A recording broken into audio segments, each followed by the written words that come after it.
എന്തൊക്കെ ഇപ്പോൾ സുഖല്ലേ? നമുക്ക് ഫസ്റ്റ് കിട്ടിയ പണിയെന്ന് വെച്ചാൽ ഒരു മസ്ത 680 ഉണ്ട്.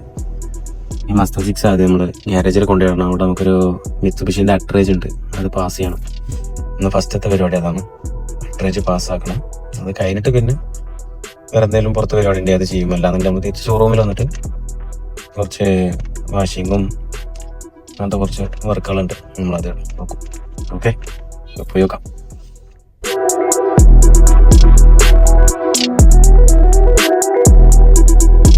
ഇപ്പോൾ പറഞ്ഞ പോലെ നമ്മൾ ഫസ്റ്റ് വർക്ക് എന്താണെന്ന് വെച്ച് കഴിഞ്ഞാൽ മിത്സുബിഷി അട്രേജ് പാസ് ചെയ്യുക എന്നുള്ളതാണ്.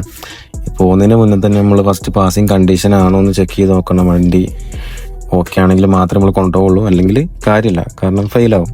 ഫെയിലായി കഴിഞ്ഞാൽ പിന്നെ ആ പേയ്മെൻറ്റ് നമ്മൾ വേറെ ചെയ്യേണ്ടി വരും. നിലവിൽ നമ്മളത്തെ ഉള്ളൊരു വണ്ടി കസ്റ്റമർ റിസർവ് ചെയ്താണ് കേട്ടോ. GCC സ്പെക്കിൽ വരുന്ന 22 മോഡൽ ബേസ് ഓപ്ഷൻ വാഹനമാണ്. അതേപോലെ തന്നെ 80,000 എബോ കിലോമീറ്റർ കൂടി ഓടിയിട്ടുണ്ട്. അത്യാവശ്യം മൈലേജ് ഒക്കെ ആഗ്രഹിക്കുന്നവർക്ക് പറ്റിയൊരു ബെസ്റ്റ് ഓപ്ഷനാണ് മിത്സുബിഷിന്റെ അട്രേജ്.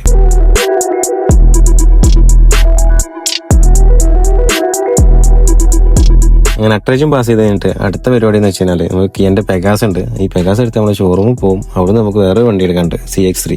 ആ CX-3 എടുത്തിട്ട് അടുത്ത ലൊക്കേഷനിൽ പോകണം. നെക്സ്റ്റ് നമ്മൾ മസ്തന്റെ CX-3 എടുത്തിട്ട് അടുത്ത ലൊക്കേഷനിൽ പോകണം. ഇതിന് ഇന്റീരിയറിൽ കുറച്ച് വർക്ക് ഉണ്ട്. ഇത് നമ്മളല്ല ചെയ്യുന്നത്, പുറത്തൊരു ടീമാണ്. അപ്പോൾ ഇത് അവിടെ കൊണ്ടുപോയിട്ട് കൊടുക്കണം. അവിടെ കൊണ്ടുപോയിട്ട് കൊടുത്ത് പോരാൻ നേരത്താണ് M3 എടുക്കണം. എന്നാൽ M3 നോക്കി രണ്ട് ചെറിയും ചിരിച്ചിട്ട് നമ്മൾ ഇന്നത്തെ പരിപാടി കൊണ്ട് വൈൻഡപ്പ് ചെയ്തു.